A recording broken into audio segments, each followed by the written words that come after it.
Baik, kami dari kelompok 12 mata kuliah analisis dan pemodelan spasial kelas A dengan tema analisis wisata dan budaya di Kota Palangkaraya dengan dosen Bapak Septian Geges Eskom Mkom.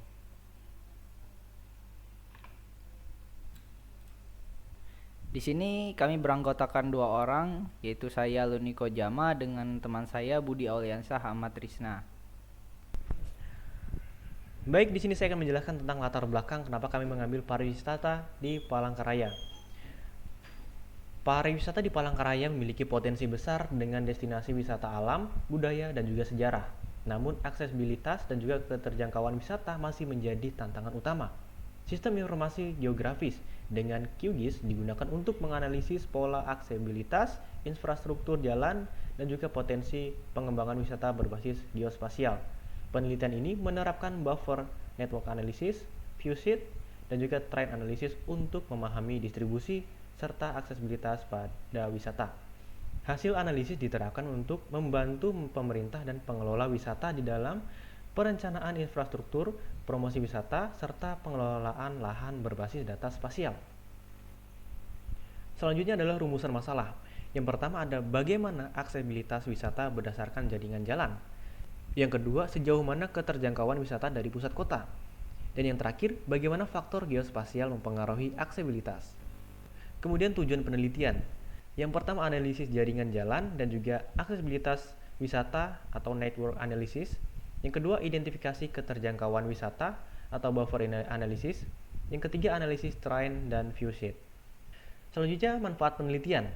Yang pertama pemerintah perencanaan infrastruktur wisata. Yang kedua akademis, referensi pemetaan aksesibilitas wisata.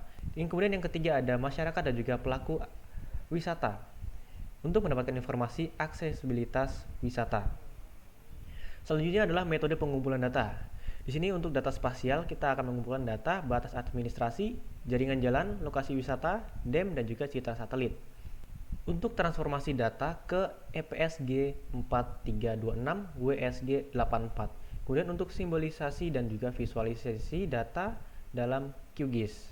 Selanjutnya teknik analisis data. Yang pertama buffer analysis, yang kedua overlay analysis, yang ketiga slope dan juga aspek analysis, yang keempat viewsheet analysis, dan yang terakhir nomor 5 network analysis.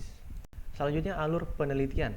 Ada 5 alur. Yang pertama pengumpulan dan pemrosesan data, yang kedua visualisasi awal dalam bentuk peta, yang ketiga penerapan metode buffer, network, trend, dan juga viewsheet. Yang keempat interpretasi hasil dan juga kesimpulan, dan yang terakhir nomor 5 penyusunan rekomendasi wisata berbasis SIG. Baik, selanjutnya kita akan melakukan persiapan project dan juga visualisasi data. Kita akan langsung masuk ke QGIS. Nah, di sini kami telah melakukan import beberapa data yang kami perlukan, yaitu jalan, kemudian administrasi, cagar budaya, pariwisata, dan juga pemukiman, dan juga ada citra satelit berdasarkan Google Satelit. Baiklah, selanjutnya kami akan melakukan analisis vektor, yaitu buffer analysis, overlay analysis, dan juga spatial query. Baiklah, di sini untuk buffer analysis kita akan menentukan keterjangkauan wisata dari pusat kota. Nah, di sini kita sudah menentukan lokasi pusat kotanya. Baik, lokasi pusat kota berada di Bundaran Besar Palangkaraya. Di sini kami akan atur dengan jarak 5 km dari pusat kota. Di sini di mana saja pusat wisata yang cenderung dekat di pusat kota. Di sini ada beberapa lokasi wisata seperti museum, Balaga, Palma, kemudian Jembatan Kahayan, Eka Tingang Ngandereng, dan juga ada Kumkum. Baiklah, selanjutnya kita akan melakukan analisis overlay, yaitu gabungan data wisata, jaringan jalan, dan juga topografi. Baiklah, di sini kami telah memiliki data tentang pariwisata di Palangkaraya. Untuk bagian topografi kami telah menemukan data pemukiman. Kemudian untuk data jalan, di sini kami telah membuat juga rute-rute jalan tercepat untuk menuju lokasi wisata yang ingin dituju. Kemudian kita akan lakukan analisis spatial query. Di sini akan menyeleksi wisata dengan akses terbaik berdasarkan kriteria tertentu. Di sini kami menentukan kriteria terdekat dari pusat kota, yang artinya wisata yang terdekat dari titik pusat kota yang ada di Palangkaraya. Di sini kami menentukan dengan radius jarak 5 km dari titik pusat kota.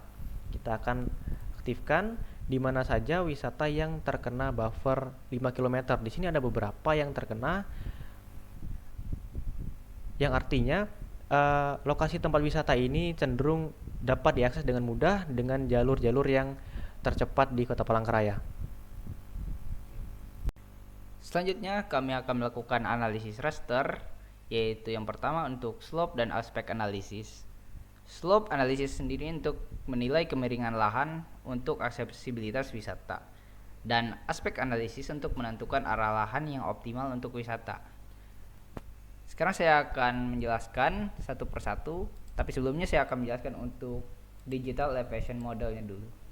Digital elevation model ini sendiri adalah raster yang menunjukkan ketinggian suatu tempat atau lahan tertentu yang sudah dipilih. Nah, di sini saya sudah memilih untuk Palangkaraya dan sekitarnya. Di sini ada indikator untuk dam. Yang biru berarti dia masih rendah, dan untuk yang merah dia terlampau tinggi. Jadi di biru itu di awalnya adalah min 3, dan untuk merah dia indikatornya di 143. Baik, setelah itu saya akan menjelaskan tentang slope. Slope di Palangka sendiri saya sudah mengkategorikan dengan slope awal untuk indikatornya adalah di 0, dia lebih terang, warnanya agak keputihan. Dan untuk slope yang tertinggi indikatornya ada di 41, dia agak kemerahan. Di sini sudah terlihat untuk visualisasinya, kemiringan yang terlihat merah biasanya terlihat di sekitar pinggiran sungai dan juga di sekitar perbukitan. Bisa dilihat di sini kawasan yang lerengnya agak miring itu terlihat sangat merah, sementara untuk yang lainnya dia lebih ke arah putih atau kuning. Oke, untuk selanjutnya akan menjelaskan tentang aspek analisis, yang dimana di sini terdapat 5 indikator untuk warna, yaitu untuk abu-abu, merah, kuning, hijau, dan biru. Untuk setiap indikatornya masing-masing memiliki penjelasan, yaitu datar atau tidak miring itu diwakili dengan abu-abu. Jadi orientasinya terhadap matahari, lebih ke arah dia ke atas, jadi bisa dilihat dari segala arah. Dan untuk yang merah dia aspek terhadap mataharinya 0 derajat sampai 90 derajat terhadap matahari, itu arah ke utara atau timur laut. Lalu untuk yang kuning dia ke arah 90 derajat dan 180 derajat, yaitu dari timur sampai tenggara. Lalu untuk hijau dia ada di 180 sampai 270 derajat, yaitu orientasi terhadap mataharinya dari selatan ke arah barat daya. Dan yang terakhir adalah diwakili dengan biru dari 270 derajat sampai 360 derajat, yaitu orientasi mataharinya dari barat ke barat laut. Dapat dilihat di sini ada beberapa yang terlihat seperti ada orientasi terhadap warna merah, hijau, kuning, dan juga ada yang abu-abu dan juga ada yang biru. Jadi di wilayah perbukitan itu orientasinya tidak terlalu merata dengan matahari, jadi kurang tidak optimal. Sementara untuk di sekitaran perkotaan juga agak susah. Jadi untuk keoptimalisasiannya memang agak susah. Tapi yang warna merah lebih mendominasi di sini. Nah, selanjutnya untuk analisis viewshed. Analisis viewshed sendiri untuk menentukan titik dengan panorama terbaik untuk wisata. Dan selanjutnya ada analisis hillshed, yaitu untuk memvisualisasikan bentuk medan untuk memahami perbedaan ketinggian atau elevasi dan membantu interpretasi topografi untuk aksesibilitas wisata. Lalu selanjutnya ada map algebra, yaitu kombinasi faktor spasial untuk pemetaan potensi wisata. Sekarang saya akan menunjukkan yang pertama untuk viewshed analysis, lalu setelah itu hillshed analysis dan map algebra. Lalu kita akan pindah ke QGIS. Ya, di sini sudah terlihat untuk viewshed analisisnya. Ada dua indikator yaitu hijau dan merah yang sangat kontras sekali. Hijau sendiri adalah indikator untuk jarak pandang yang bisa kita terlihat masih. Dan untuk yang merah itu jarak pandang kita sudah terbatas. Di sini kami mengambil tempatnya di Bukit Tangkiling karena di situ untuk arah pandangannya biasanya lebih luas dan benar saja jarak pandangannya lebih luas daripada kalau kita mengambilnya di pusat kota. Lalu untuk selanjutnya kita melihat di hillshed analysis di Kota Palangka. Hillshed analysis sendiri itu untuk membandingkan ketinggian. Di sini untuk membandingkan ketinggian topografinya ada 47 untuk titik yang terendah dan 249 untuk titik yang tertinggi. Untuk yang warna kuning biasanya dataran yang landai. Di sini juga kita melihat ada beberapa titik yang terlihat berwarna hijau dan ada yang berwarna biru. Ini menandakan ini sepertinya kawasan perairan karena ini lebih ke bawah daripada dataran yang seharusnya. Dan untuk yang warna merah yang untuk warna yang merah itu adalah dataran yang sangat tinggi. Ya, seperti yang kita lihat ini ada di kawasan Bukit Tangkiling. Nah, untuk selanjutnya akan kita lihat yaitu map algebra. Nah, untuk map algebra ini adalah kombinasi dari aspek dan slope.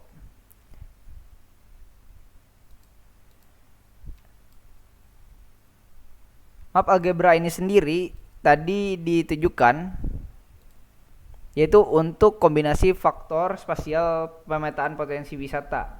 Jadi bisa dilihat di sini untuk yang warna merah itu biasanya tempat yang kurang ideal untuk pemetaan, sementara kawasan yang hijau itu lumayan bagus untuk kawasan wisata.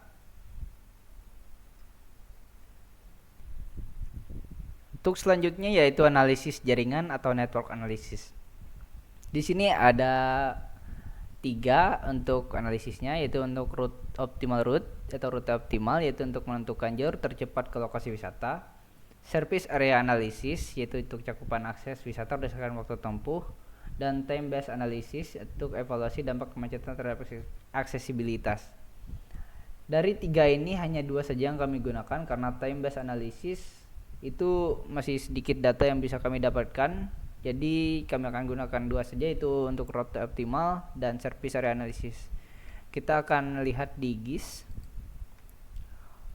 Untuk jalan tercepatnya sudah kami lakukan pemetaan secara manual berdasarkan tempatnya dari lokasi yang ada dengan citra satelit. Lalu untuk rute yang optimal kami sudah membuatnya menggunakan network ISO. Di sini sangat terlihat ada perbedaan, yaitu ada sedikit perubahan pada warna. Itu biru, ini gradasi biru itu dari yang agak transparan sampai yang berwarna agak ketuaan. Itu menunjukkan akses-aksesnya. Semakin dia berwarna biru itu artinya aksesnya adalah semakin jauh. Tapi saat warnanya agak pudar atau transparansinya kurang, itu berarti rutenya sudah optimal untuk jalur yang terdekat. Baik, kesimpulan untuk analisis wisata dan budaya yang ada di Palangkaraya, yaitu berdasarkan hasil analisis dan pemodelan spasial kami, dapat disimpulkan bahwa aksesibilitas wisata di Kota Palangkaraya masih bervariasi, dipengaruhi oleh kondisi jaringan jalan, topografi serta faktor geospasial lainnya. Hasil network analisis menunjukkan bahwa beberapa lokasi wisata memiliki keterjangkauan rendah akibat infrastruktur jalan yang kurang memadai. Buffer analisis dan service area analisis mengidentifikasi bahwa destinasi wisata yang berada lebih dekat dengan pusat kota dan jaringan transportasi utama cenderung lebih mudah diakses dan memiliki jumlah pengunjung lebih tinggi. Selain itu, faktor geospasial seperti slope yang tadi adalah kemiringan lahan, aspek, dan viewset juga memainkan peran penting dalam pengembangan wisata. Lokasi dengan kemiringan landai dan cakupan pandangan yang luas memiliki potensi lebih besar untuk dikembangkan sebagai destinasi unggulan. Dengan hasil analisis ini diharapkan pengembangan pariwisata di Palangkaraya dapat dilakukan secara lebih terarah dan berbasis data spasial, sehingga meningkatkan daya tarik wisata serta mendukung pertumbuhan ekonomi daerah. Untuk rekomendasinya sendiri, yaitu pertama untuk pemerintah, yaitu untuk melakukan peningkatan jalan di lokasi wisata dengan akses yang rendah. Yang kedua untuk pelaku wisata, yaitu melakukan pemanfaatan titik dan panorama yang terbaik. Untuk yang ketiga, yaitu untuk strategi promosi, menggunakan peta interaktif berbasis GIS untuk wisatawan. Dan yang keempat, untuk penelitian lebih lanjut atau penelitian lanjutan, prediksi aksesibilitas bisa dilakukan dengan teknologi machine learning. Sekian yang dapat kami sampaikan. Kami mohon maaf jika ada salah kata maupun ada yang kurang maupun di tindakan kami yang salah. Kami mohon maaf yang sebesar-besarnya. Kami ucapkan terima kasih.